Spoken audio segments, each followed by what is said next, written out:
Picture this, my ex-husband, glowing with happiness beside his new woman, my daughter, utterly charmed, looking at her as if she were some gift from fate, but none of them had the slightest idea that this woman was hiding dark secrets. I was called bitter, crazy, unstable, when all I wanted was to be heard. Subscribe to the channel and discover how the truth came to light. I can still hear the clinking of silverware against the plates, every sound echoing straight into my chest, pressing down on me until I could hardly breathe. The table was set with carefresh flowers in the center, napkins folded into perfect triangles, candles flickering softly, a beautiful scene. But to me, it felt like a stage where I was about to be humiliated.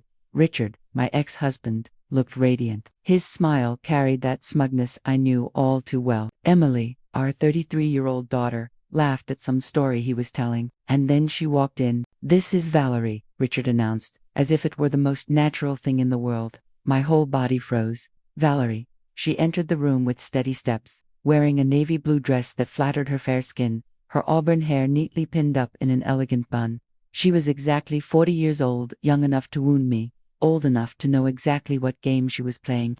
She sat down next to Richard and, without hesitation, laced her fingers through his. My stomach turned.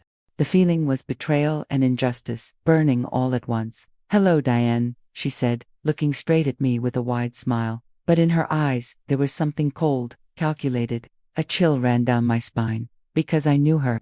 I knew exactly who this woman was. But right there, with my daughter gazing at her as though she were Dad's perfect new girlfriend, I couldn't just scream out the truth. Not yet. My heart was pounding, the voices around me blurring into background noise. Valerie laughed at one of Richard's jokes and leaned over to kiss him lightly. I tightened my grip on my glass. Every move she made was a provocation, a cruel reminder of my loneliness, my rejection, my humiliation. But there was something deeper, darker, because this wasn't the first time she had crossed my path. My eyes locked on her, and memories started to stir. I already knew her, but not from here. Not from this shiny new life Richard thought he had built. I knew her from a place she would never want remembered. That woman carried a filthy past, and if it were up to me, it was going to come to light. At that dinner, while Richard and Emily celebrated their so-called new beginning, I made a silent decision. I wasn't going to let Valerie steal anything else from me. And when she shot me a quick glance, that look that said, I won, only one thought ran through my mind. Not yet, Valerie. Not yet. I sat there, my fork suspended just inches from my mouth, while everyone around me seemed wrapped in a light, almost festive atmosphere. My body was present, but my mind was screaming. Valerie's face lit up the table, and even the candlelight seemed to lean toward her. Emily, my daughter, was fascinated, as if she had finally found in that woman the figure she had always wanted by her father's side. "Mom, isn't it amazing?" Emily said, her eyes sparkling. "Dad finally seems happy again." I swallowed hard, forcing a smile that never reached my heart. My silence was taken as approval, and that hurt more than any word could have. Richard, meanwhile, seemed to revel in the moment, as if every bit of restraint I showed was confirmation that he had won that invisible war between us. "Diane, you really need to get to know Valerie better," he said, in a tone that was almost paternal, as though he were taking care of me. "She's incredible. You'll love sharing more about what you do." My eyes met hers. Valerie held my gaze without flinching, and in that instant I saw more than just a smile. I saw a challenge. I saw the woman who carried my most shameful secrets. She leaned back in her chair, lifted her wine glass, and still staring at me, said casually, "Richard and I met in such an unexpected way. Sometimes life gives us second chances, doesn't it?" The words dripped with double meaning. Emily sighed in admiration. Richard chuckled with satisfaction. And me, my stomach twisted, because I knew very well that Valerie wasn't just talking about a second chance at love. She was talking about me, about something that happened years ago, about a scar I had fought so hard to keep hidden. I stayed silent. My hands were sweating under the table. Every laugh of theirs was like an invisible blade slicing into me. And Valerie knew. She knew that this dinner wasn't just a casual family gathering. It was a battlefield. And for the first time in years, I realized I was facing an enemy who wasn't afraid to confront me head on. While they laughed at the table, I disconnected from the scene.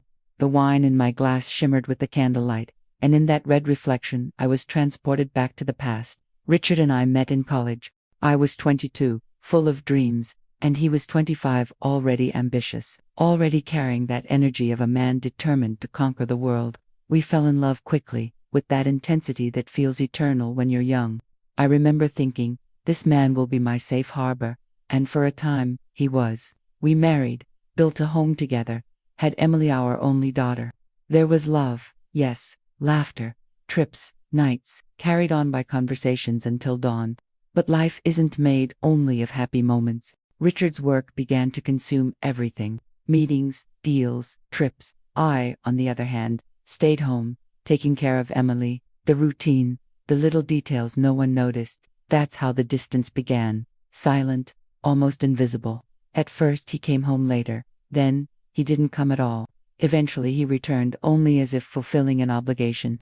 I still remember the first time indignation swelled inside me, at his company's year-end party.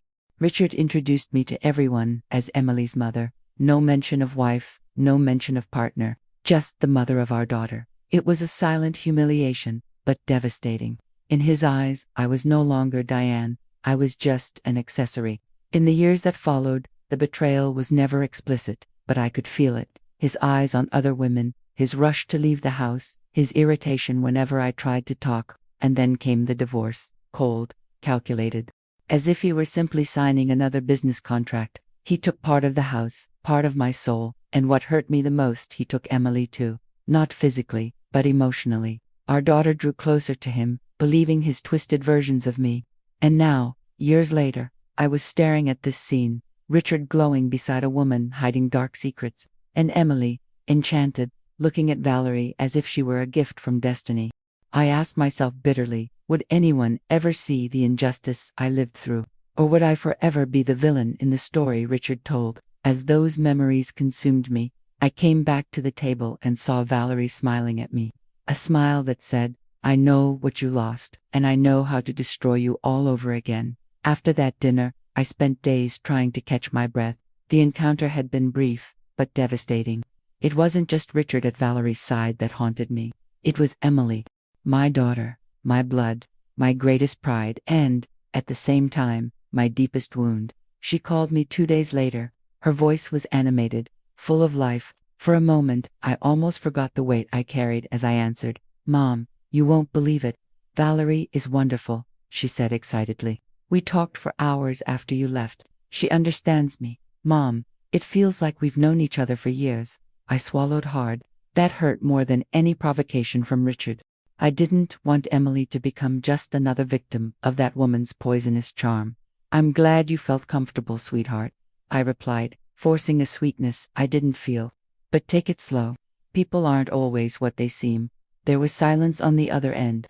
I could picture Emily's disapproving look, even without seeing her. You just can't be happy for me, can you? She shot back, her voice sharp enough to cut. You always have to be suspicious of anything that involves Dad. That was how I was seen now. The bitter woman, the resentful ex-wife, the mother who never moved on. Emily was drifting farther from me, and Valerie was getting closer to her. I could recognize manipulation when I saw it, but how could I explain that to a daughter who no longer believed me? In the days that followed, I began noticing the signs. Emily mentioned Valerie in every conversation. Valerie took me to this amazing new restaurant. Valerie gave me advice about my career. Valerie thinks I should travel more. My heart swelled with revolt. It wasn't enough for her to take Richard now. Valerie was stealing my own daughter from me. One night, I sat on my bed holding an old photo. Me, Richard, and a young Emily smiling at a picnic. My throat tightened. I couldn't allow history to be rewritten like this, because deep down, I knew Valerie wasn't here by accident. She wasn't just the new girlfriend. She had a purpose, and it meant erasing me from my daughter's life. And if I didn't act, Emily would end up choosing her over me. I should have expected this. Valerie wasn't going to be satisfied just shining in front of Richard and Emily. No, she wanted more. She wanted to crush me, little by little, until I vanished from their lives like an insignificant shadow. It happened on a Sunday afternoon.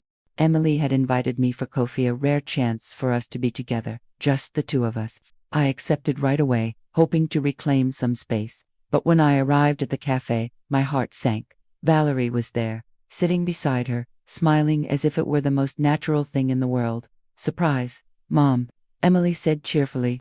Valerie loves this place. and I thought it would be nice for us to all be together. I smiled back, even though every muscle in my face screamed against it. The three of us sat down. Emily spoke enthusiastically about her work, about the trips she wanted to take.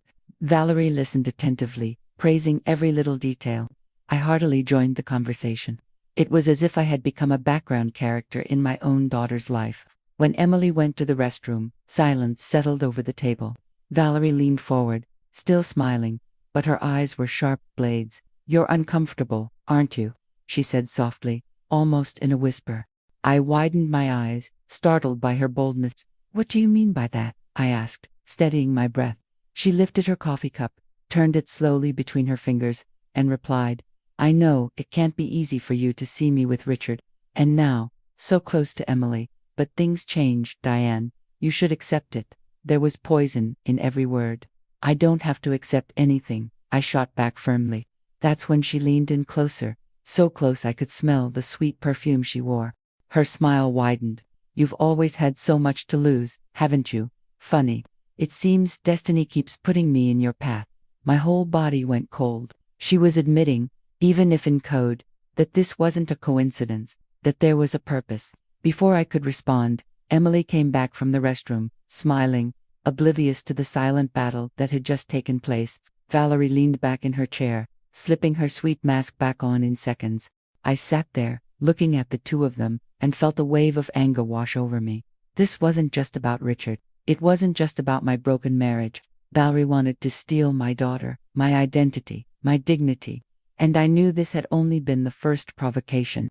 That night, lying in my bed, eyes fixed on the dark ceiling, I couldn't sleep. Valerie's words echoed in my mind. "Funny. It seems destiny keeps putting me in your path." And then the memories came back. Years ago, even before the divorce with Richard, there was a time when my life felt like it was unraveling at the edges. I had just lost my job at a school, and I desperately needed someone to help with Emily, who was a teenager then. That's how I met Valerie. Not as Valerie, my ex-husband's perfect girlfriend. No. Back then, she was just a smiling young woman with a humble demeanor who introduced herself to me as a babysitter and a trusted friend. She won my heart quickly. Emily loved spending time with her, and I felt like I could trust her. Valerie offered to help with chores, grocery shopping, even small administrative tasks I brought home. But the charm didn't last long. Things started disappearing. Cash from my wallet, little objects, family jewelry. At first, I doubted myself. I thought I was distracted, maybe careless, until one day, I found my drawer, rifled through, and it wasn't carelessness. It was a search. Someone had been going through my things. I confronted Valerie, but she swore innocence, tears streaming down her face. I wanted to believe her. I wanted to think I was wrong. After all, how could I suspect someone who seemed so devoted to my daughter? And then, suddenly, she vanished, gone overnight. No explanations, no goodbyes. I remember feeling indignation, but also humiliation, because deep down I knew I had opened my home, my heart, and she had stolen not just my belongings, but my trust. And now, years later, she was back. Not as a babysitter, not as a lost young woman, but as the new woman beside Richard, trying once again to worm her way into my family's life. I closed my eyes, and a certainty cut through me like a blade. Valerie wasn't coincidence. She was destiny. A filthy destiny. A destiny I could not allow to repeat itself. When Valerie disappeared from our lives years ago, I thought it would be a relief. After all, I was tired of the suspicions, of little things going missing, of that feeling of being deceived in my own home. But I didn't expect the damage it would do to Emily. My daughter was only 14 then, a difficult age when adolescence turns every small thing into endless drama. Valerie had become her confidant, her big sister, someone who laughed at her jokes, listened to her insecurities, and gave advice I, overwhelmed, couldn't always provide. When Valerie vanished without explanation, Emily turned on me. "What did you do, Mom?" she yelled one night, eyes wet. "Why isn't Valerie around anymore? Did you fight with her?" I tried to explain, tried to say we simply didn't know what had happened, that Valerie had left on her own. But Emily didn't believe me. "Of course she didn't just disappear. You must have said something, pushed her away from me. You always do this." Those words were knives. I, who carried the quiet guilt of having let Valerie in, of not protecting my daughter better, was now accused of destroying the only friendship Emily valued. From that moment on, our relationship was never the same. An invisible wall formed between us. Emily started treating me with a distrust I didn't know how to undo. I buried that episode, trying to move on, trying to believe Valerie had been just a mistake from the past. But now, seeing her sitting next to Richard, winning my daughter's admiration all over again, I realized Valerie hadn't left by accident. She had come back, and she was back stronger, more calculated, more dangerous. I stared at the ceiling that night, my heart heavy, and thought, if I don't act, I'll lose Emily for good. First she took my peace, then she took my marriage, now she wants my daughter. I can't let that happen. I should have known it wouldn't take long. Valerie knew exactly where to strike at, the one thing that hurt me most, the one thing I could never protect with walls or barriers. My daughter. Emily started calling me less, and when she did, it was always to talk about her. Mom, you have to see Valerie's sweet side, she said, excited. She took me to a talk about women entrepreneurs. It was inspiring. You should come next time, I answered with short phrases, trying to hide the pain. But inside, every word from Emily felt like another brick being placed in the wall that had been separating us since her teenage years. It didn't take long before I realized Valerie was doing more. She was taking Emily to new restaurants, art galleries, events where, according to my daughter, someone finally understood her. It was as if Valerie were rewriting my role as a mother, offering everything Emily believed I had never given her. I tried to speak up, tried to warn her. Sweetheart, just be careful. You barely know Valerie. Mom, please. Emily cut me off, frustrated. You're never going to change, are you? Always suspicious, always thinking everyone's an enemy. Can't you just be happy for me? Those words echoed inside me. Because, in a way, that was exactly what Richard wanted her to believe, that I was bitter, that I couldn't handle change. But this time, it wasn't just Richard. It was Valerie. Valerie knew Emily had always longed for approval, had always wanted someone who truly listened. She used that vulnerability as a key to open doors I couldn't reach anymore. And the more Emily talked about her, the quieter I became.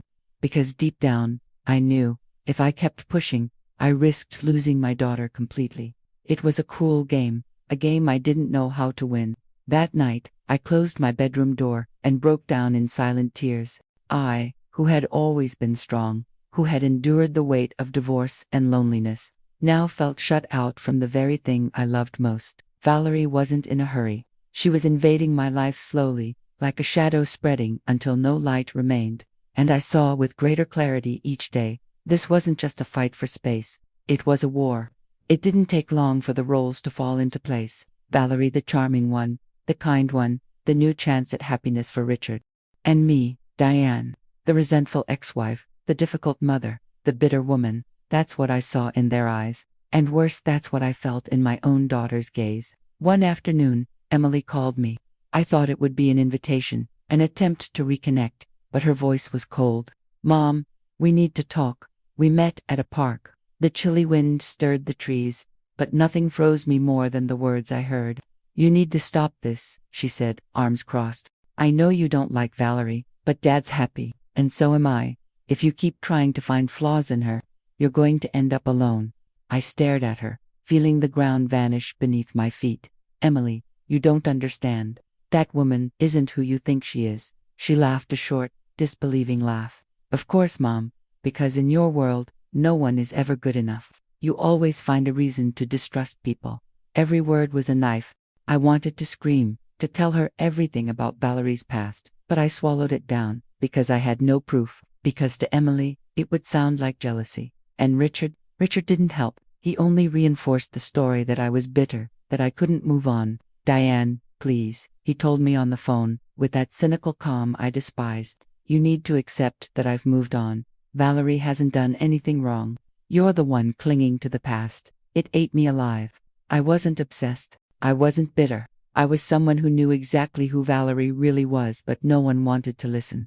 That night, alone at home, I cried in silence, not because of their words, but because of the loneliness of knowing the truth and having no one believe me. It was as if I'd been condemned unjustly in a courtroom, where Richard was the judge, Emily the witness, and Valerie, the brilliant lawyer who knew how to twist every detail. And me, I was the defendant, silent, powerless, crushed by injustice. But deep in my heart, a flame still burned. I knew, sooner or later, the truth would come out. Emily's words echoed in my mind for days. You always find a reason to distrust people. But I didn't need to make anything up. The scars were already inside me, etched like wounds that never healed. I couldn't help but go back to that night. The night Valerie showed me who she really was. Emily was 15, and Valerie already moved around our house with a familiarity that unsettled me. I trusted her, yes, but there was something in her eyes, that glint of someone who always wanted more. That day, Richard and I had been invited to a company party at a luxury hotel. I hesitated to go. I wasn't used to that world of showy extravagance, but Richard insisted. You need to be seen with me more. People need to know we're doing well. I agreed. I dressed as best I could, slipped into a simple dress, put on discreet makeup. I just wanted to support my husband. When we arrived, everything looked impeccable. Soft music, crystal glasses, expensive clothes. I tried to smile, but I felt out of place. And then I saw her. Valerie, not as a babysitter, not as the family helper, but dressed boldly, gliding among the guests as if she belonged to that world. My heart raced. What was she doing there? Before I could react, Richard called her over with a smile. Diane, you know Valerie, don't you? He said, as if it were nothing. She's been collaborating with the company on a temporary project. My blood ran cold. Collaborating with the company. Valerie had never mentioned a word about it. And worse, that night, during the speeches, something happened. One of the directors mentioned that funds had mysteriously gone missing. A murmur rippled through the party. And suddenly, eyes turned toward me. Someone hinted that I, Richard's wife, could have had access to documents and money. I wanted to scream that it was absurd, that I would never touch anything from the company. But before I could defend myself, I caught a murmur nearby. It was Valerie, whispering something to a colleague. And then, the suspicious looks pressed even harder on me. I never had proof, but I felt it. I knew. Valerie had planted that suspicion. I spent the rest of the night with my face burning, swallowing the weight of judgmental stares, carrying the shame of being seen as a thief. Richard tried to brush it off, saying it was just office gossip. But inside me, the wound stayed open. That night was the first time I truly felt public humiliation. The first time I realized Valerie wasn't just a pleasant young woman. She was dangerous. And now, all these years later, she was back, not in the shadows, but in the spotlight. Not hovering around my life, but standing at the center, threatening to steal everything from me. I took a deep breath at the memory and whispered to myself, I will not let this happen again. It took me a few days to gather the courage. Ever since that dinner and the coffee with Emily, Valerie's presence haunted me like a constant shadow. But after reliving that humiliating episode at the company party, I knew I couldn't stay silent any longer. Richard needed to hear the truth. I called him on a Wednesday morning. His voice sounded irritated, as it always did when I disrupted his routine. What is it now, Diane? He asked curt. I took a deep breath, trying to keep calm. Richard, I need to talk to you about Valerie. He laughed, a short, mocking laugh. Of course. I know where this is going. You're never going to move on, are you? This isn't about me. My voice came out louder than I intended. It's about her. You don't know who this woman really is. Years ago, when we were still married, she got involved in serious things. I knew her before you did. There was silence on the other end. For a second, I thought he might be curious. But his answer came sharp as a blade. Diane, you need to stop. This is pathetic. Valerie has nothing to do with your resentment.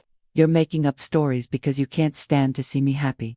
My heart sank. I'm not making anything up. She worked for me. She disappeared after things went missing from my house. And then, do you remember that company party? She was the one who spread those suspicions about me. He sighed, impatient. Do you even hear yourself, Diane? That was years ago. You're still holding on to it. Maybe you should look for professional help instead of attacking everyone around you. Those words hurt worse than any betrayal. Professional help. As if I were crazy. Richard, I'm trying to protect you. She isn't who you think.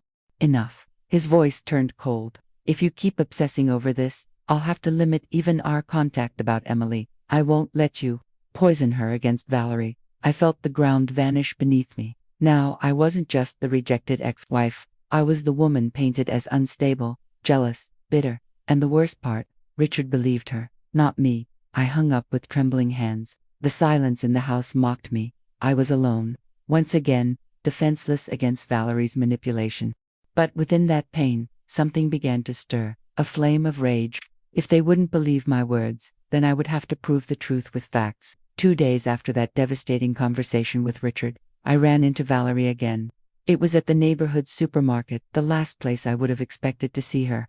I was distracted, choosing fruit, when I heard a sweet voice laced with disguised venom. "Well, if it isn't Diane." I turned slowly, and there she was, flawless, as always. Hair pulled into an elegant bun, light makeup, like she'd stepped out of an ad. "What a coincidence," I replied dryly. She rolled her cart closer, moving as if she were just a casual friend. But there was something in the way her eyes flashed that put me on edge. "You know, I spoke with Richard last night," she began, casually picking up an apple. "He's worried about you. He said you've been, as he put it, obsessed." My blood ran cold. She knew. She knew I'd tried to warn Richard. "You don't waste any time, do you?" I said, trying to keep my voice steady. She laughed a low, calculated laugh. "Diane, you don't need to wear yourself out like this. You had your time with Richard. Now it's my turn. Maybe it's time to accept that life moved on." I clenched my fists. Rage burned inside me, but I couldn't lose control in the middle of the aisles. She leaned in closer, lowered her voice, and whispered near my ear, "And honestly, aren't you tired of fighting for something you've already lost?" My eyes filled not with sorrow, but with pure indignation. Valerie stepped back, adjusted her purse, and smiled as if nothing had happened. "See you, Diane. I hope you get some rest. You seem to need it." I stood there, frozen, my heart pounding. She didn't just know I'd tried to warn Richard, she wanted me to know she was in control. And the worst part, that provocation worked. I went home shaking, consumed by a mix of anger and helplessness. But as I stared at my reflection in the mirror, I vowed to myself, she may be laughing now, but when I have the proof, when I show who she really is, she'll be the one to feel the humiliation. When I got home after that supermarket encounter, I slammed the door and leaned my back against it, as if I needed to shield myself from something invisible. My eyes burned, my breath felt tight, and for a few minutes I let the tears fall. But then I realized, it wasn't sadness, it wasn't weakness, it was something else. It was anger. I was tired of being treated like I was crazy. Tired of Richard looking at me as if I were a bitter woman. Tired of Emily seeing me as a burden while embracing Valerie like some fairy tale stepmother. And above all, I was tired of Valerie toying with me. Every fake smile, every double-edged comment, every look of contempt, hidden behind that saccharine maskich one, set me on fire inside. For the first time in a long while, I felt something different, a strength telling me I could no longer stay silent. I climbed the stairs and pulled open the closet where I kept some old boxes. I tore one open in a hurry, scattering papers, photos, keepsakes. I needed to find something, anything that would help me prove who Valerie really was. I found an old, crumpled receipt from the time she worked for me. A cash payment. I thought of the missing bills, the vanished items. I remembered the party, the accusing glances. I was shaken not with fear, but with outrage. How had I buried that for so long? The phone rang. It was Emily. "Mom, I just wanted to tell you, I'm going away next weekend with Dad and Valerie. We're going to Napa Valley. It's going to be amazing." My throat closed. Valerie wasn't just stealing my space in the present, she was making new memories with my daughter. Memories where I didn't exist. "That's great, sweetheart," I replied, my voice wavering but controlled. After I hung up, I stared at the white wall of my bedroom. There, in the quiet, I made a promise to myself. I will not lose anything else. I will not lose my daughter. I will not lose my dignity. And above all, I will not let Valerie win. The anger had turned into something else. Determination. I didn't know how yet, but I would fight. That night I couldn't sleep. The weight of the memories, Valerie's mocking voice, Emily's blind enthusiasm, everything spun through my head like an endless nightmare. I got out of bed and went back to the old boxes I'd scattered earlier. Papers, receipts, old photos, there was everything. But something told me that if I looked closely, I'd find a loose thread, and I did. At the bottom of a nearly forgotten folder was a letter. It wasn't mine, nor Richard's. It was from a neighbor from the time Valerie had worked for me. The letter read, "Diane, I didn't want to mention this before, but I thought it was strange. I saw that woman who helped you going through your mail the other day. I thought it was normal at first, but then I started having doubts. I hope it wasn't anything serious. My heart raced. It wasn't definitive proof, but it was a lead. Valerie had been rifling through my private things even back then. I kept searching and found another clue, a small black notebook I used for financial notes. I flipped through quickly until I found an entry. Payment to Valerie, $200, disappeared within a week. My whole body trembled. I wasn't crazy. I wasn't making things up. I had recorded it. I had known, back then, that something was wrong. The difference was that back then I stayed silent. Now, I wouldn't be quiet anymore. I snapped the notebook shut and felt a mix of anger and hope for the first time in months. I had a thread. It wasn't much, but it was a start. I took my phone and photographed the letter and the page from the notebook. I needed to preserve everything. I didn't know yet how I would use it, but I knew these would be key pieces. In that moment, a certainty settled over me. Valerie may be skilled at manipulation, but she had a past, and I would dig until I found every piece of it. The neighbor's letter and the note in my journal wouldn't leave my mind. They were only fragments, but they gave me something I hadn't had before, a starting point. The next morning, I put on my coat, grabbed the car, and drove back to the neighborhood where Richard and I had lived when Valerie first came into our lives. The place looked different. Houses had new paint, some had been remodeled. But to me, every street was a hallway of memories. I knocked on the door of my old neighbor, the same woman who had written the letter. Mrs. Martha, now with completely white hair, still lived there. When she opened the door and saw me, she smiled in surprise. "Diane, it's been so long." We sat on the porch, and after a few polite exchanges, I went straight to the point. "Martha, do you remember Valerie? That young woman who worked for me years ago?" Her eyes narrowed, as if the name had awakened something. "Oh yes, I remember her. Young, friendly, but I always thought she was, how can I put this? A little too curious. Once I saw her hanging around near your mailbox, but I didn't want to interfere." My chest tightened. That confirmed what the letter had said. "Do you remember if you heard anything about her after she disappeared?" Martha thought for a few seconds, then shook her head. "Not directly. I just heard rumors that she caused trouble in another house where she worked, but I don't know the details." I thanked her, feeling I was on the right track. Then I drove to Emily's old school. At the office, I found the secretary who had been there since those days. "Do you remember a young woman named Valerie?" I asked, my voice low, almost conspiratorial. The woman raised her eyebrows. "Yes, I do. She came here a few times to pick up Emily when you were busy." At the time, I thought it was strange, because usually only parents have that authorization. But since she said she was the babysitter, my stomach turned. Valerie hadn't just worked for me, she had been slipping into places that should have been off limits. I left the school with the feeling that every stone I overturned revealed more filth. As I drove back home, a swirl of emotions overcame me. Rage for having been deceived, indignation that no one believed me back then, but also a spark of hope. I wasn't making anything up. Valerie did have a dirty past, and now I was beginning to piece it together.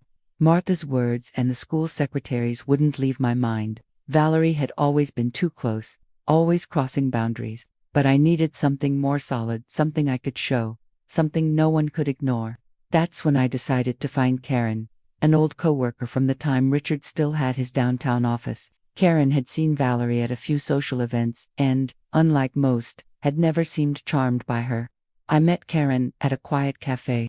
When I greeted her, I could tell she remembered those old stories well. "Do you still remember Valerie?" I asked, tense. Karen gave an ironic smile. "How could I forget? That girl was always meddling where she didn't belong. She was constantly hanging around the office, even when she had nothing to do with the projects. And then, then came the trouble." My heart sped up. "What trouble?" Karen leaned over the table, lowering her voice. "Not long after that company party, some cash went missing from petty funds. Not a huge amount, but enough to raise suspicions. And guess who was hanging around that week?" "Valerie," I said, already knowing the answer. Karen nodded.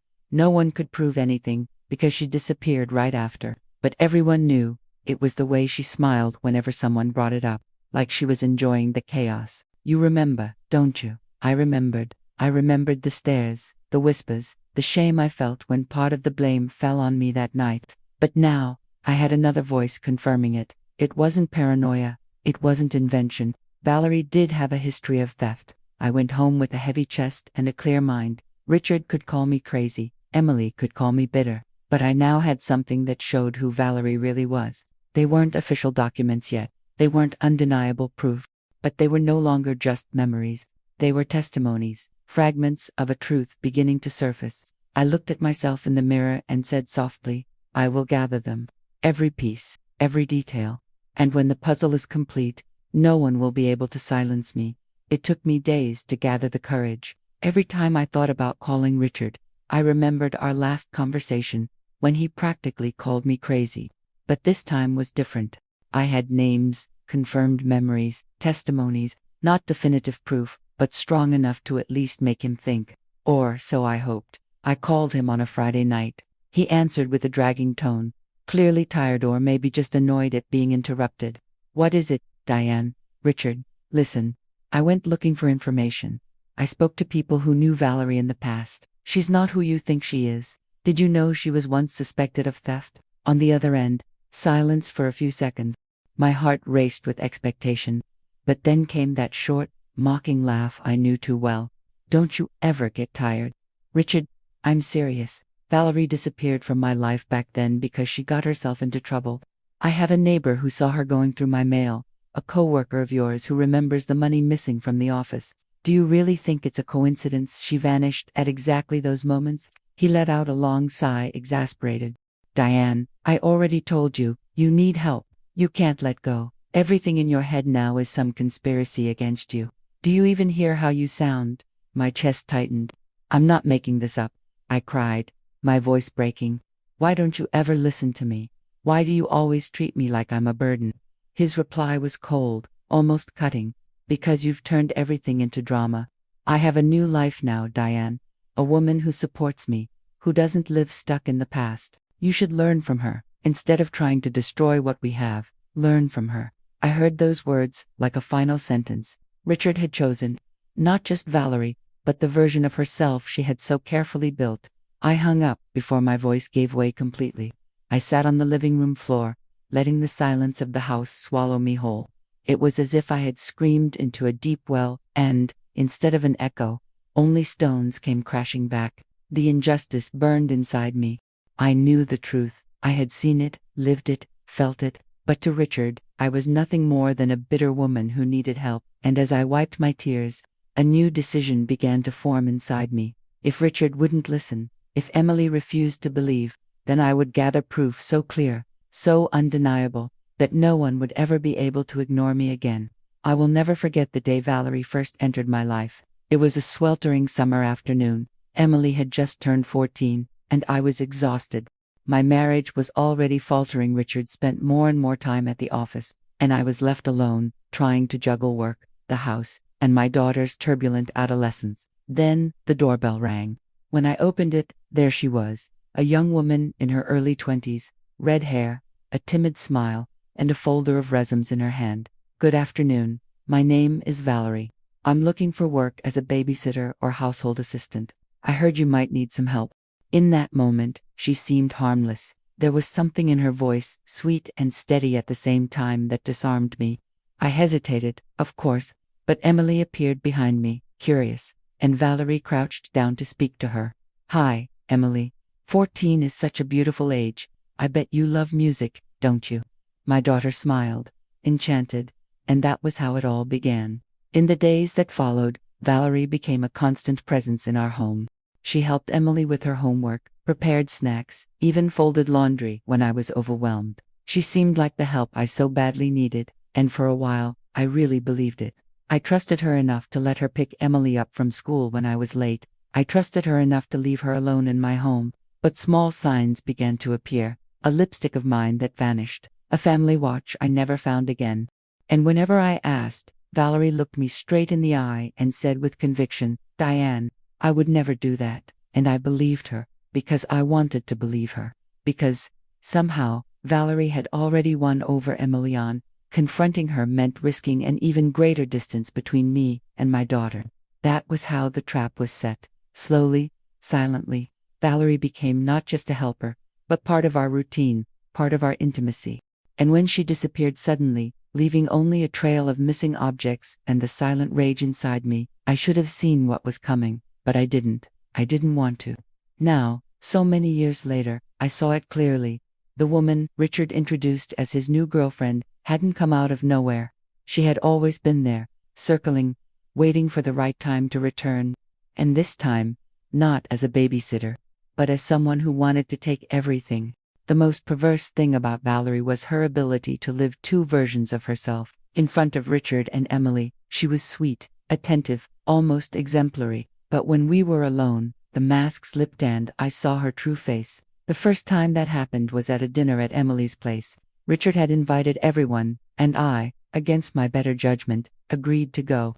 I wanted to show my daughter I could be mature, that I was trying to coexist. All evening, Valerie played the perfect hostess. She poured wine, laughed at Richard's jokes, praised Emily at every turn. It was impossible not to seem charming. But when everyone rose to move into the living room, we were left alone in the kitchen for a few seconds. She came up to me, still holding the wine bottle, and murmured, "Be careful not to break anything, Diane. You're not in a position to bear any more losses, are you?" I stood frozen. My heart raced. She was poking me cruelly, provoking me, referring to losses that went beyond objects, referring to Richard, to Emily. Before I could answer, Emily returned to the kitchen, and Valerie smiled as if nothing had happened, handing her the bottle with an angelic air. It happened again on other occasions, always when we were alone, always quick. On a visit to Richard's house to pick up some papers, Valerie passed me in the hallway and whispered, "It's funny, Richard never talks about missing you.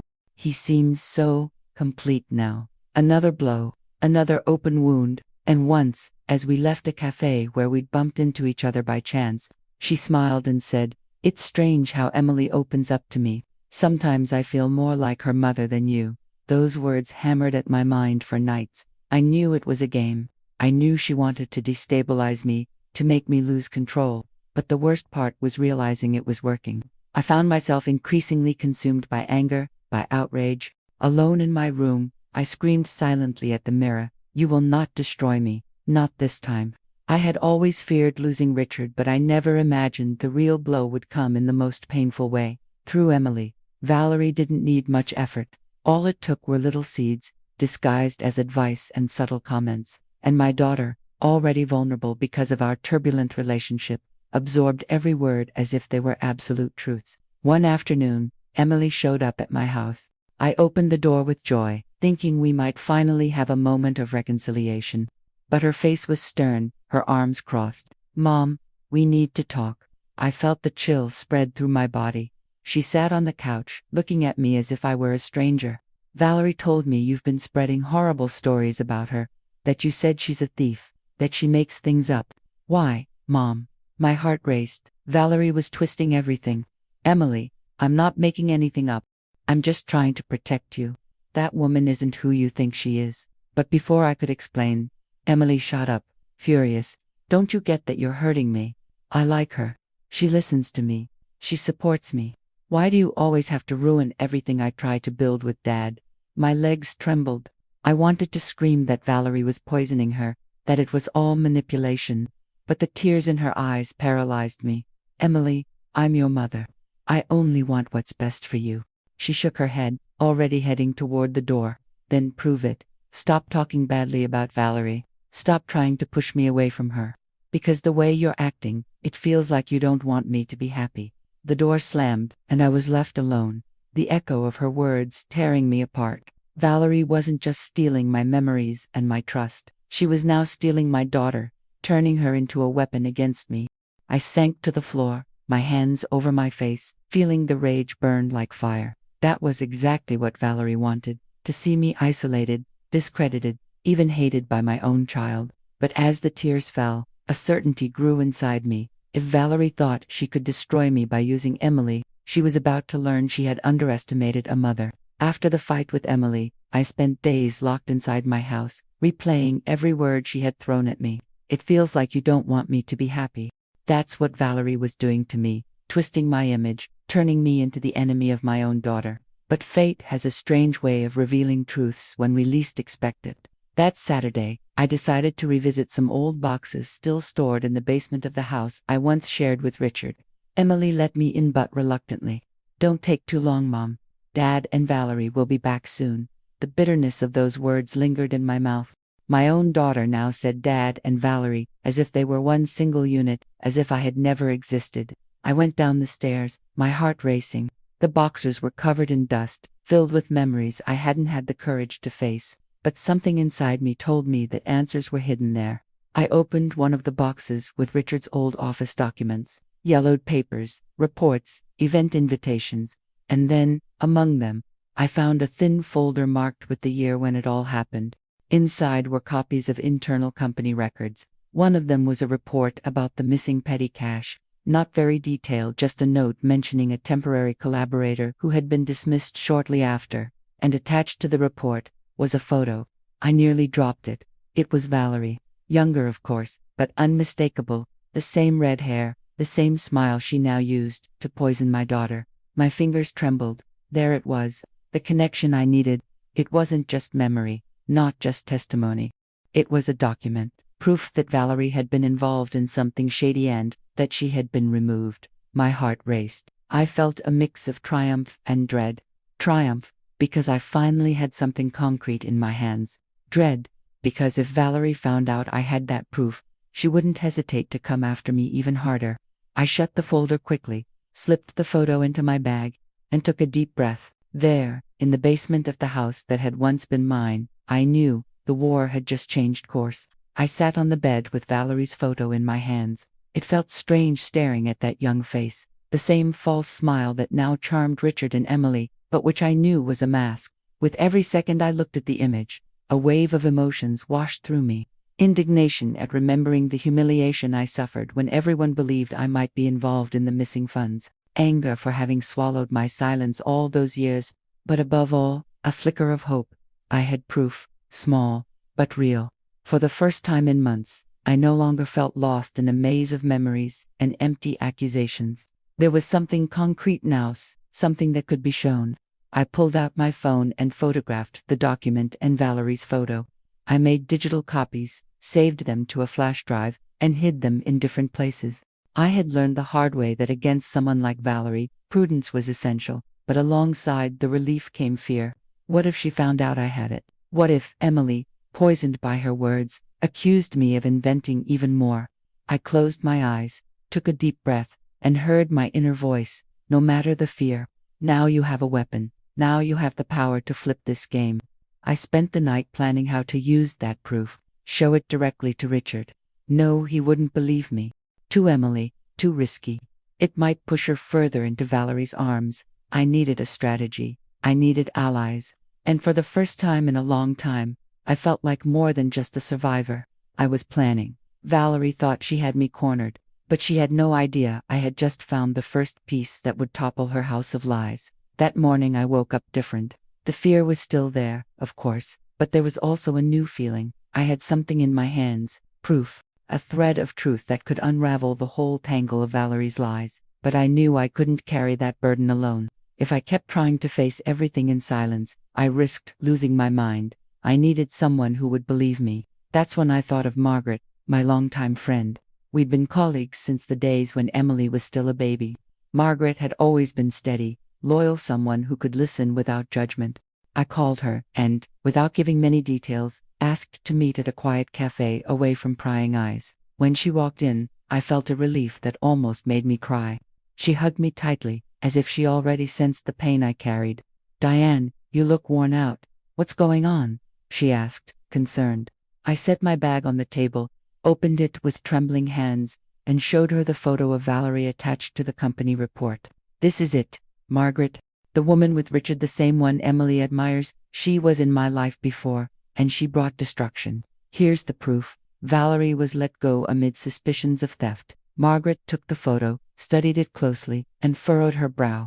"Oh my God, Diane. So you weren't exaggerating." Tears streamed down my face. It was the first time in a long time someone had said those words. "You weren't exaggerating."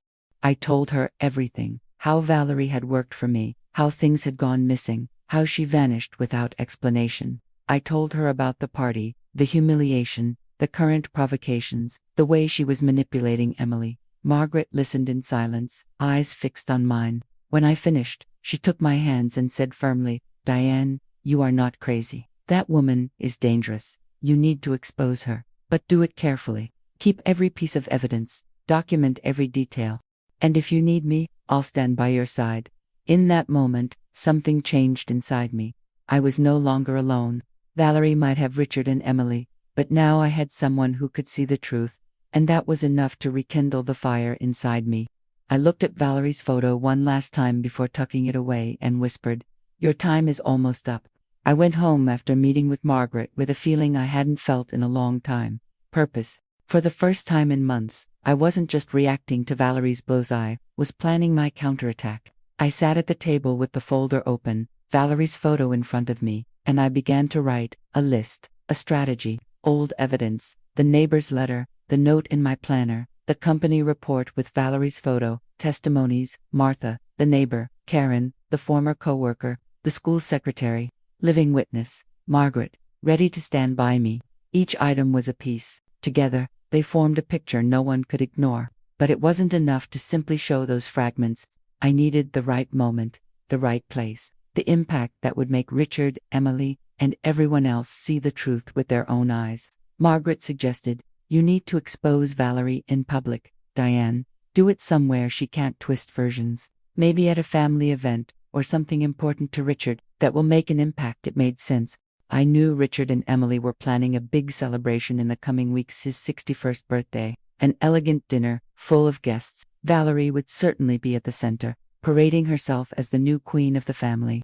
And right then, I decided, it will be that day. It will be in front of everyone. Her mask will fall. I spent the following nights in silence, gathering everything, photographing every detail, scanning documents, saving copies on flash drives. I recorded dates, times, names.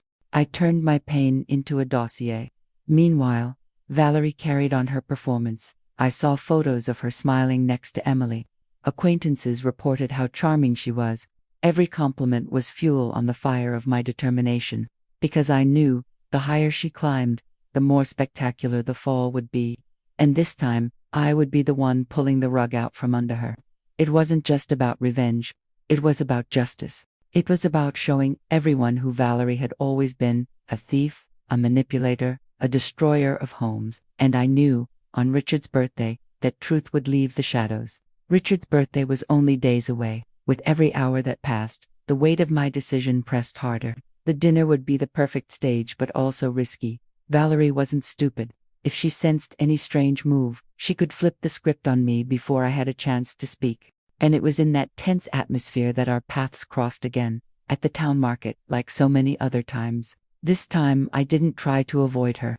On the contrary, when I saw her in the wine aisle, pushing her cart with that triumphant air, I walked up to her with steady steps. "Valerie," I called, my voice controlled. She turned slowly, the smile on her lips a disguised weapon. "Oh, Diane, what a surprise. You've been so quiet lately." Her provocation hit, but I didn't step back. I closed the distance until we were face to face. "I know who you are, and I know what you did in the past." Her smile widened, but her eyes hardened. "Is that so?" she murmured. "Funny, because, from the outside you just look like a bitter woman, desperate to smear my name." "Careful, Diane. People don't have infinite patience for your stories." I inhaled deeply, keeping my gaze fixed on hers. "You can fool Richard, you can manipulate Emily, but I will show who you are, and it will be soon." She gave a short laugh and leaned close to my ear. "Want some advice?" she whispered. "Don't mess with me. You have no idea what I'm capable of." A shiver ran down my spine, but I didn't let her see my fear. I squared my shoulders and answered in the same low tone. "And you have no idea of a mother's strength when someone tries to steal her child." For a moment our eyes crossed like sharpened blades. Then she stepped away, still wearing that fake smile, as if the conversation had never happened. But I knew, the war had been declared. Richard's birthday would not be just a party. It would be a battlefield. Richard's house was lit like never before. Golden balloons, candles on the tables, immaculate arrangements of white flowers, a celebratory atmosphere, but to me, every detail felt like a cruel reminder that I was about to face my greatest battle. Guests arrived smiling, hugged Richard warmly, and quickly fell for Valerie. She moved through the room like a true hostess, accepting compliments, handing out hugs, posing beside Emily, who glowed. From across the room I watched it all, my chest tight. I was not the protagonist of this party, I was the shadow. But this shadow carried a truth that could change everything. Margaret, ever faithful, stood by my side. She squeezed my hand discreetly and murmured, "Tonight, Diane.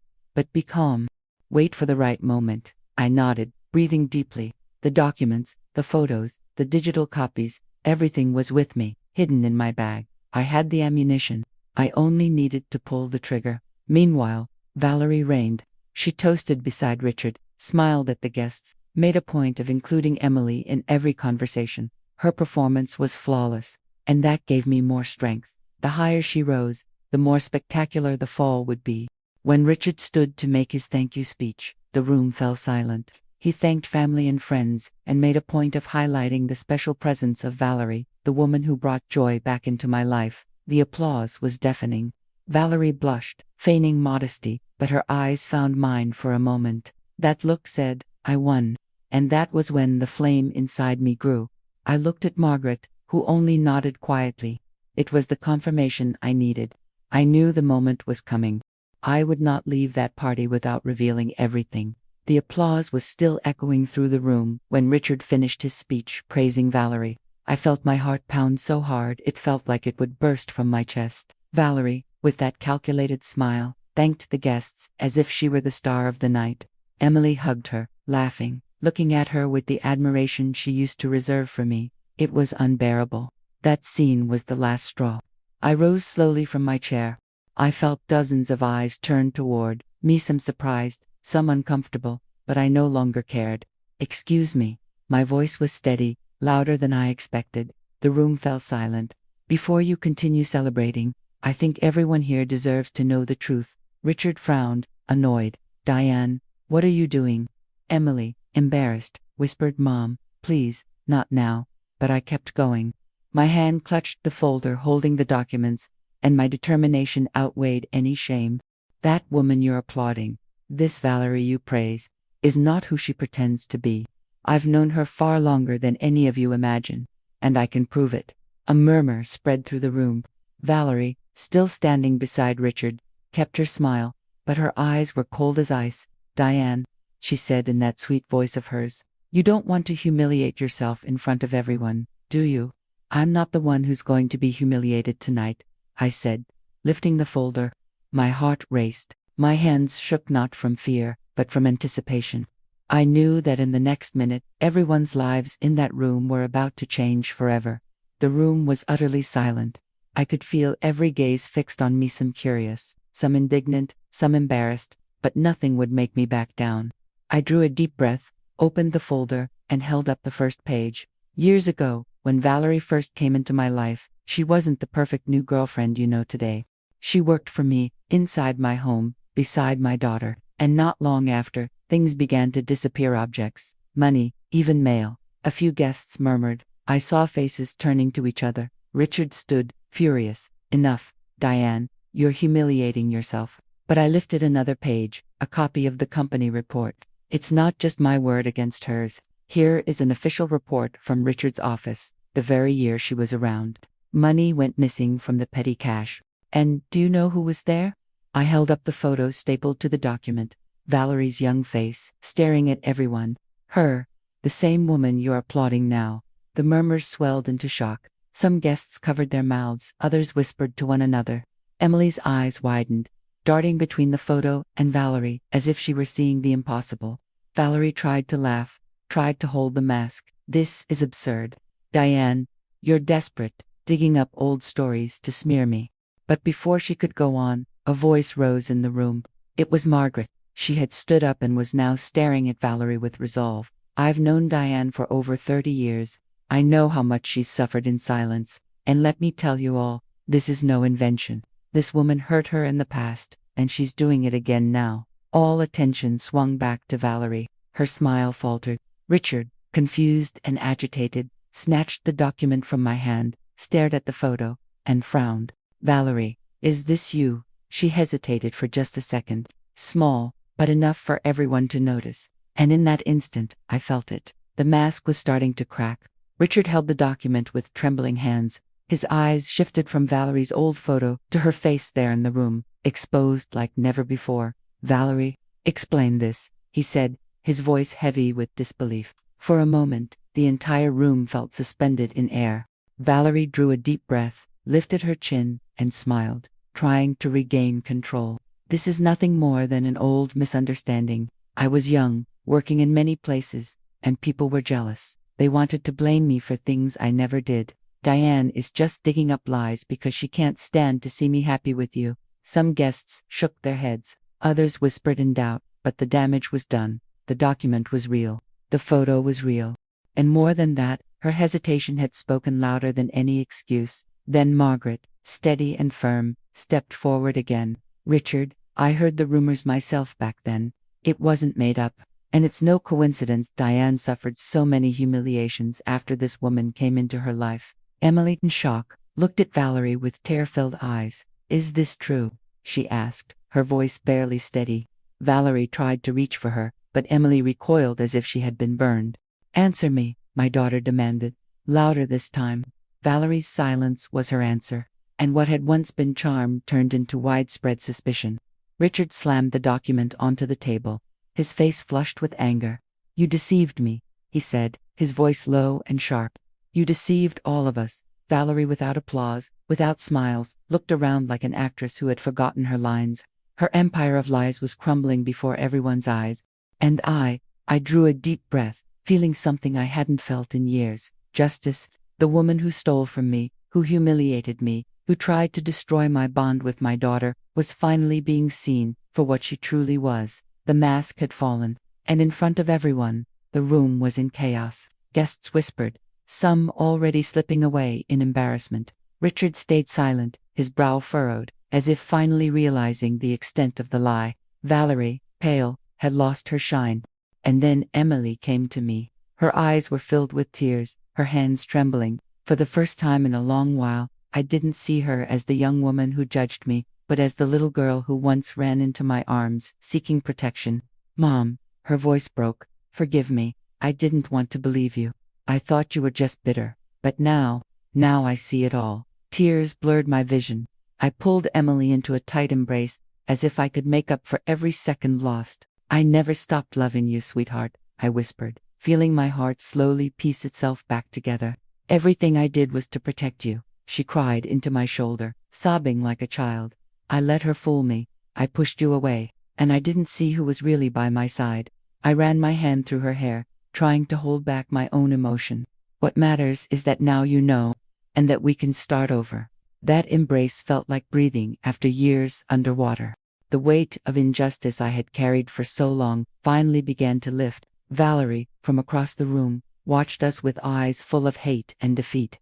But it no longer mattered. She had lost. Richard finally came closer, but I didn't take my eyes off Emily. This was the moment I had waited for so long, the return of my daughter. And in that instant, I realized that even after all the pain, there was still room for hope.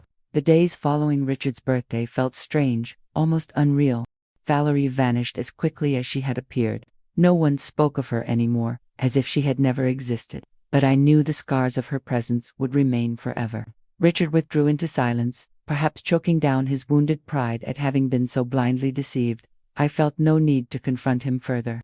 The truth had already spoken for itself. What truly mattered was Emily. She began visiting me often, like in the old days. We cooked together again, laughed at little things. Sometimes I caught her crying along tears of guilt for having pushed me away, for believing Valerie's lies. But I always embraced her and whispered, "What's past is past. What matters is that we're together now."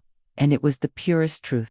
Alone at night, I reflected on everything that had happened, on how I had been judged, humiliated, excluded, on how I lived for years branded as bitter, unstable, obsessed. And yet, I endured. Valerie tried to erase my story.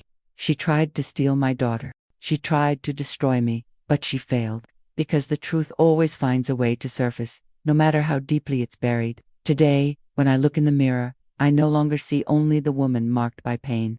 I see someone who endured injustice, betrayal, humiliation, and found within herself the strength to fight. I am no longer just the discarded ex-wife. I am no longer the discredited mother. I am Diane, and I survived. More than that, I won. And if there's one thing I've learned, it's that life can take so much from USBT. As long as we have the courage to rise again, there will always be room for hope and for rebuilding. Tell me, what's the greatest lesson life has taught you about trust and family? Share your story in the comments, I'd really love to know. If you enjoyed hearing my story, give this video a like and subscribe to the channel so you won't miss the next ones.